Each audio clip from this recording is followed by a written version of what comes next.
Hey, Facebook Live. I'm Jeff Jarvis here at the CUNY Graduate School of Journalism, and you might have seen we had a big announcement today. We announced $14 million from 9 funders starting the News Integrity Project. So we want to explain what that is and talk about it. Here with me are Campbell Brown, who is the head of global news partnerships from Facebook, Alan Miller, who is the president and founder of the News Literacy Project, and John Borthwick, who is the CEO and founder of BetaWorks. So let me start for just a minute and say, what the hell is this thing? From these 9 funders, we have a lot of money to try to deal with, fake news, but we all hate the title of fake news. I don't know about you guys, but I've been to too many fake news conferences. We're trying to look at the more positive end of this. And we saw an opening to do a few things. There's a lot of good work going on in this space. News Literacy Project, First Draft Coalition, Trust Project, Dan Gilmore at ASU is doing lots of work around news literacy. There's tons of good work. When my friend Craig Newmark came to us at CUNY and challenged us on the idea of disinformation and misinformation, we saw a few openings and a few needs. First, this discussion has been pretty much at one level, at Facebook and publishers. Basically people saying, Facebook, it's your problem, you solve it. Not true, but we'll get to that in a minute. Second, we see the need to bring in other players.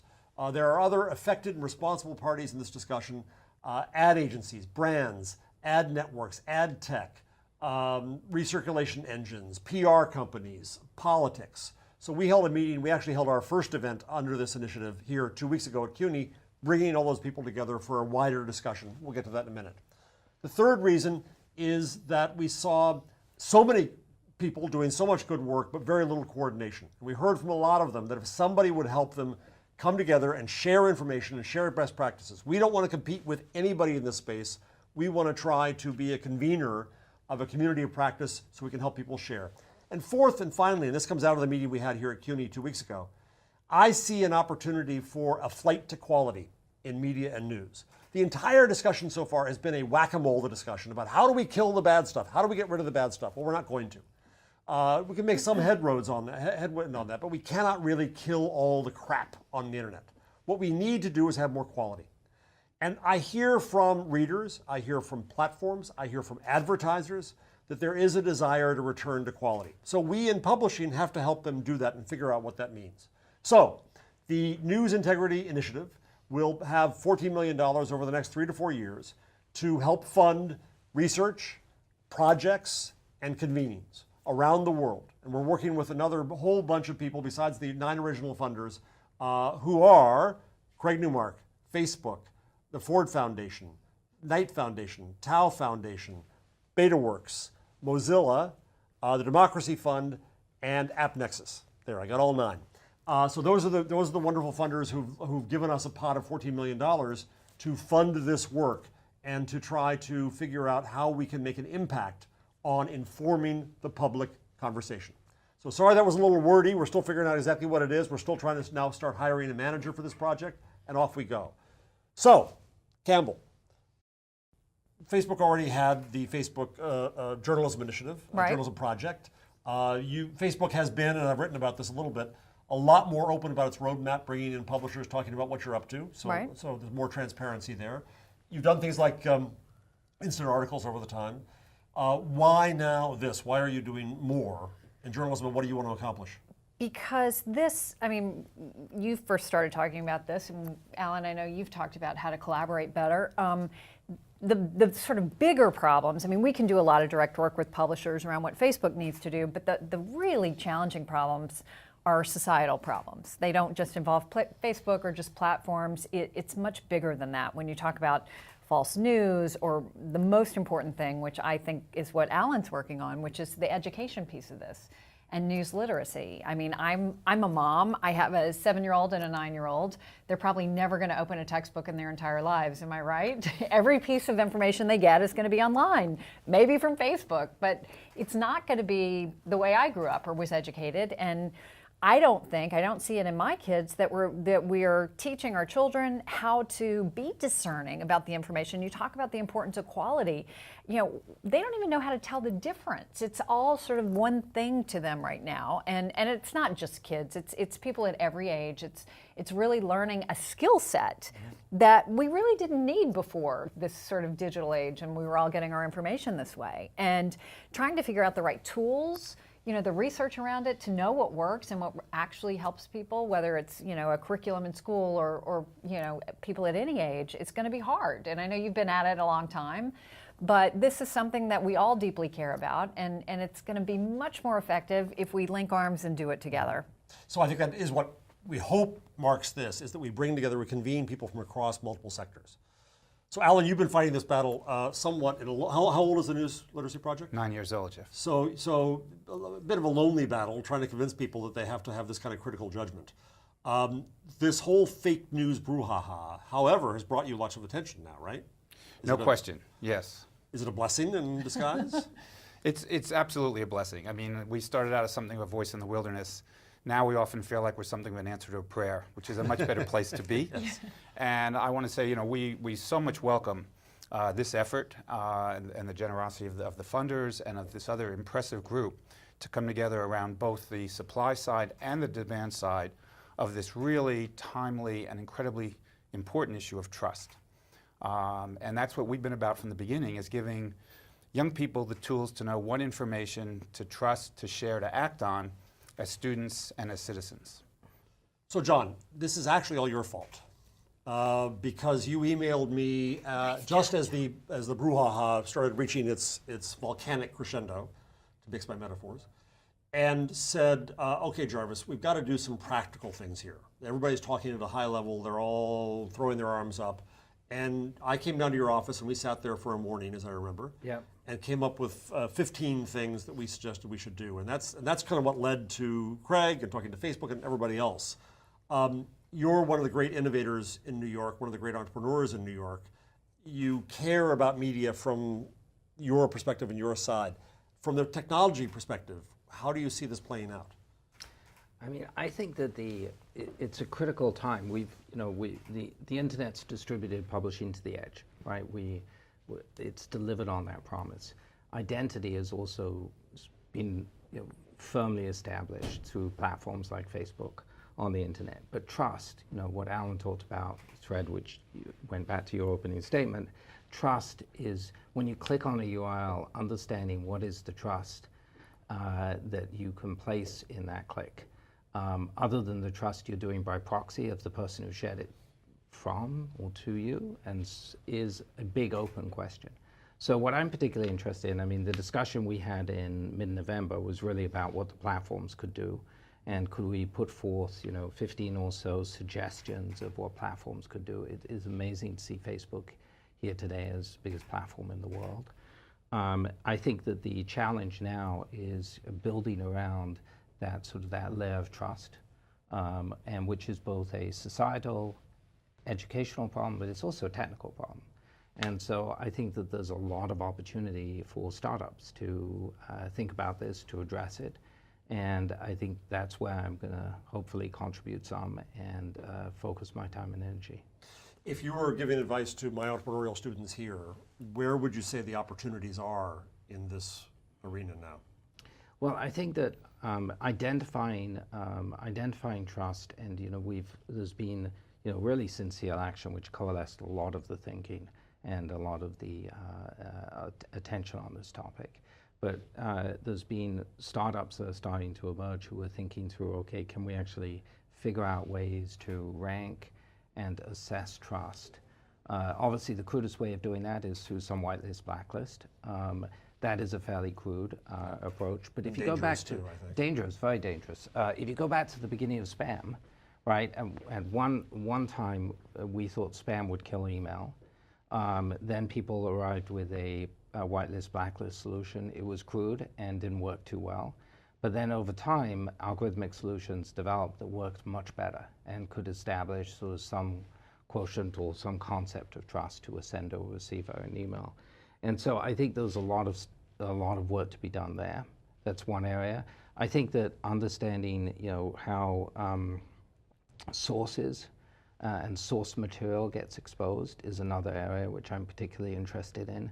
You read two articles side by side. One of them may have had a whole depth of source material behind it. The other one may have been either made up or have no source material behind it. Those two things look indistinguishable to the common reader, and so I think that making those two things distinguishable is both a technical issue, but it's also a news literacy issue. So there's education and technical aspects to this. So Campbell, I'm excited by the money, don't get me wrong, but I'm more excited about the notion of collaboration across these fields. Yeah. Yeah, we are too.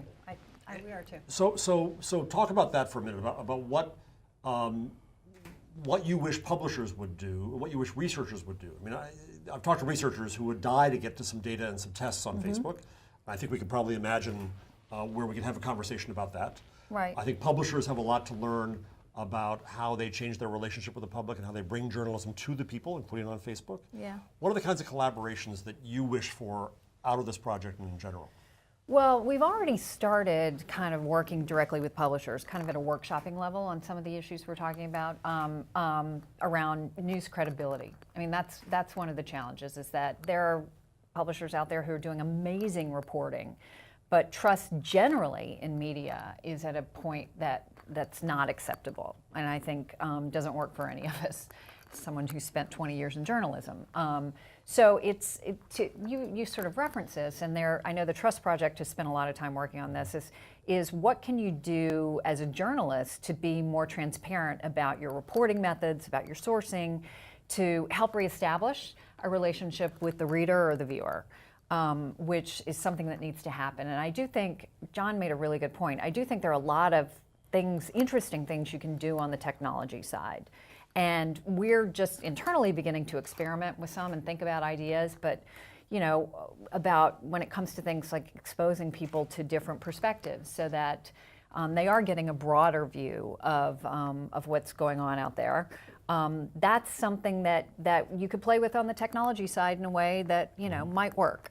I have this sort of image in my mind of like, what if you just had a dial and you took the news of the day and you could turn it all the way to the right and see what, the most right version of that story was, and turn it all the way to the left and see what the most left version of that story is.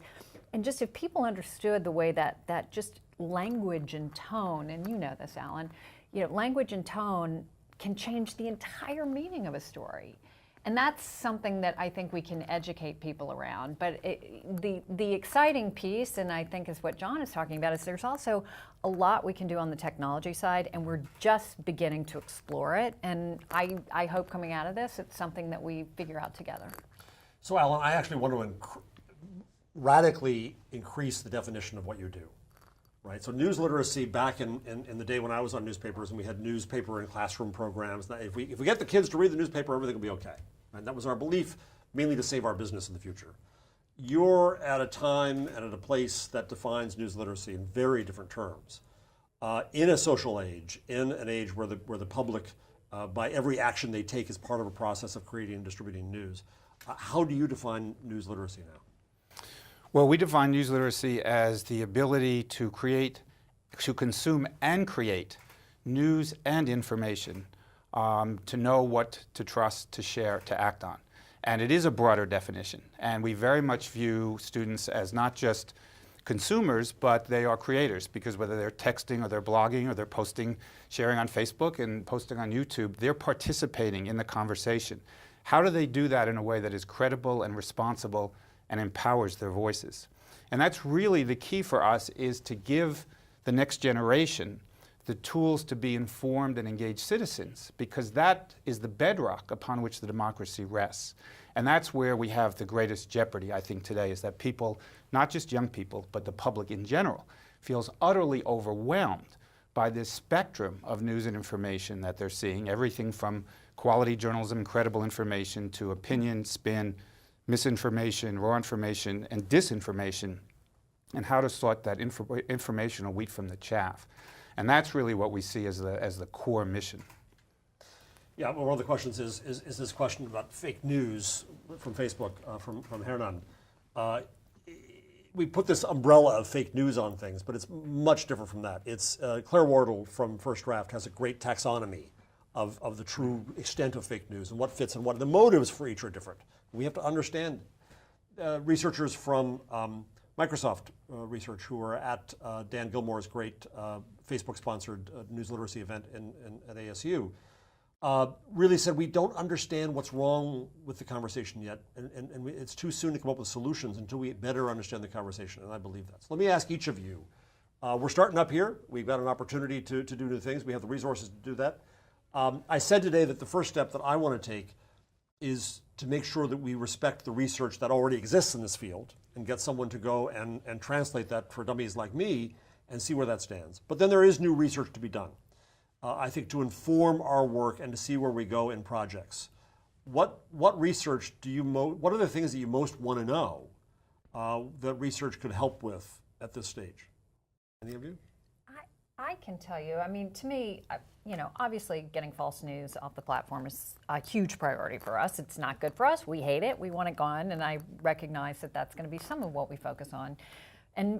But this, to me, is much bigger than that. And maybe I'm sounding overly idealistic when I say this, but I mean, I think our goal is, in this current environment, is how we get back to some common understanding. And that we seem to have lost in this polarized country right now. And Mark has written and talked a lot about the importance of informed communities, and that being kind of where Facebook has evolved from where it was in its early stages. And that's why news is so important to who we are, because we believe in informed communities. And to me, that begins at the local level. I'm not sure we can solve this problem at the national level right now. I almost feel like it has to be a neighbor-to-neighbor connection, because even if you're divided on politics, neighbor-to-neighbor, you do always find common ground, right? So to me, if we could figure out how, at the local level, local news is so critical to our survival, this democracy's survival. I mean, the best investigative reporting comes from local news. It then turns into a national story. The Flint water crisis. I mean, you look at these things. So, like and this might not technically fit the mission, but I think it's so critical. How do we support local news and find new business models that work? Because local news is in real trouble around this country. And that can help us bridge some of these differences and find common understanding at the community level. That I think is kind of step one in getting us back to a larger conversation. I also think that one thing that Facebook can do uniquely is not just introduce us to other ideas. It's not really an ideas platform. It's a human platform, and it can introduce us to other people who were strangers but now cannot become strangers. And in this world of hatred and fear and suspicion, I think there's an opportunity there. And it's a scary one because people could go attacking each other too. But that's the power. When Mark Zuckerberg talks about informed communities, it's making new communities. It's trying to figure that out. Alan, what first steps should this project take, you think?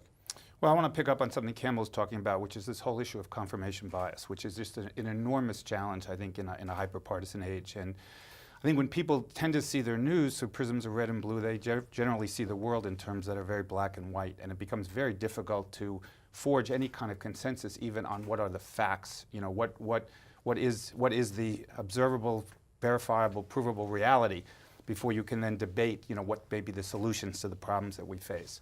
And there is some good neuroscience on this. There has been research done. I think this is a very fertile area, and one that, again, I think news literacy is one of the answers, clearly, to tackle that. First, to make people aware of it, and then to widen the array of the sources of information that they're getting, whether it's through what they select to consume or what they're getting through the algorithms online. John, what should we do? I mean, I think picking up a few of these threads, I think that the issues of, you talk about confirmation bias, I think that we have platforms that are incredibly effective at increasing and producing social interactions, sharing. And those are generated mostly by emotional responses and systems and software that's designed to promote emotional responses. I think that understanding how we can actually make fact-based information be shared through those platforms and be distinguished from things that are just emotionally the fun, exciting, titillating or just crazy enough to share, I think is really important. So that's one component. The other is I couldn't agree more about local. I mean, I think that we've seen a massive sort of grassroots movement emerge. The Women's March in Washington started with that. It moved to these town hall meetings, but we're seeing a real sort of local movement and local participation. But it is not really connected to the news system or the new news system. A lot of it is happening on Facebook, but even inside of Facebook groups, like hidden Facebook groups. Right. And so I think that understanding how that community gets connected to the new news system, I think is really important. So let's go ahead, Campbell, please. No, I was just taking it even a step further to the civic engagement piece. Right. Yes. Right. So Right. it's like to get for people to get engaged, they do have to feel like they're stakeholders. And in order to feel like a stakeholder, you have to have the information, right, to get you there. And that goes back to good news that sort of can bind the community around something. So we're over time, but I'm going to ask one more question from one of our social journalism students, who asks. So a lot of people have been focusing on what should Facebook do. And here, let me be clear about this: that I'm receiving no money in my pocket from Facebook. We're getting money here. We worked very hard, didn't we, to maintain independence here, so that we operate independently, but in collaboration with Facebook. So this is a relationship that matters, but we're a separate organization, an independent organization. So with that background, I have defended Facebook against this notion that it should just get rid of all the fake news. Right. I don't want Facebook to be the editor and censor of the world. I don't want it to be a publisher in that sense. I don't think it's the right role for it. Well, can I just be clear? Please. When we're talking about false news, actually, I do think we should get rid of all the false news or do our very best to get rid of it. What's different, I think, is what you're talking about is people are at a moment right now where if they read something they disagree with, they're thinking of it as false news. Yes. And that's where I agree with you. That's where I think Facebook doesn't want to be the arbiter of truth. So, but a lot of attention has been on Facebook as if this is Facebook's problem to solve, and I don't think it fully is. We all have a role. That's my point here. We all have a role. So getting past the laser light on Facebook, one of the social journalism students here at CUNY asks, what should news publishers be doing primarily to regain trust and regain credibility? So I'd like to hear an answer from each, and then we'll say goodbye. This goes back, it was interesting, Marty Barron gave a talk about this and was asked this question, and he's someone the editor of the Post, and someone I greatly admire. I think a lot of us do. And he was struggling with this too, because they had done some great reporting during the campaign and are having this issue. What happens when you do a great story and no one believes you or pays attention? Yep. One of the interesting things that one of the Washington Post reporters did after a big investigative piece was he wrote a piece about how he did his reporting. And I thought, like, the more transparency that we can provide as journalists, I think, to our audience about what our biases are, what our beliefs are, how we went about the reporting, giving the original sources, notating so that people can actually, verify what they're saying. I mean, there's an assumption now that all media is biased. And so, I mean, on some level, I agree with that. I think we're all, a product of where we grew up and our, what our parents taught us and everything else. But I think if you're more open with your audience, readers or viewers, and telling them what your bias is or where you come from, or giving them more information about who you are and establishing that connection, the reporter or the journalist to the audience, is step one in getting there. And I think Marty was interested in exploring some interesting ways to try to do that, right? To really introduce his writers, his reporters and journalists to the readers so that they had a better connection. Yeah. And there are a lot of interesting projects out there, like Document Cloud. Yep. One of our graduates from entrepreneurial, Victoria Schneider, has a company called The Other 180 for reporters to show what they're doing. I think there's a trust space that's beginning to go there. Alan, what should publishers do? So I was a newspaper reporter for 29 years before I started the project. One of the reasons I started the News Literacy Project is I felt that we as news organizations didn't do a very good job of demystifying how we collected the news, sharing that with readers. Also, what distinguishes quality journalism? I mean, there are standards there. It's very imperfect in practice, one of the things we really underscore with students because of the nature of some of the things you were talking about. But nonetheless, there are standards to be met. There is accountability. There are corrections when mistakes are made. There may be a public editor. There may be an ombudsman. And I think that that's something the public is not as well aware of, that that's what distinguishes. And then the process of actually collecting and getting things onto the front page or onto the nightly news or onto the website, onto the, need to be made much clearer for the public. And you've talked a lot about, Jeff, the public engagement and listening to the public. And I think news organizations have begun to move in that direction. Obviously, that's a big piece too, because it's a much more democratized process now. It's no longer top-down. It's the reader, the viewer, the listener is in charge in many ways. John. So I'm going to go with something which takes off the conversation you had with Marty Barron, which I think is a pet idea of mine that since the election I've been thinking through. But and it's very sort of tactical and I think doable, but I think publishers should agree a small number initially and then hopefully a larger number on a set of metadata standards for each article that is published. And so somebody writes an article, they expose a set of metadata to the article, which categorizes the article, also has source material in there. And that in turn gives the platforms like Facebook and Twitter and Google and Apple richer data to source and search the actual articles and then surface in trending topics what the articles that actually have this metadata associated with it. It also in turn imputes a cost for the sort of bad actors in this system, for people who are making up stories or people who are manufacturing stories just for clickbait. They now have to create all this metadata and that seems somewhat valid. I think that you've got to see this somewhat as a marketplace for attention. And I think that if we can begin to move the cost of discovering articles and information that is either patently false or just made up, that sort of begins to take away that piece of the puzzle. So I think publishers doing that, URLs should have a payload of metadata associated with it. And that's part of that trust component that I think could take us a long way to not solving this necessarily, but at least moving things forward in a meaningful way.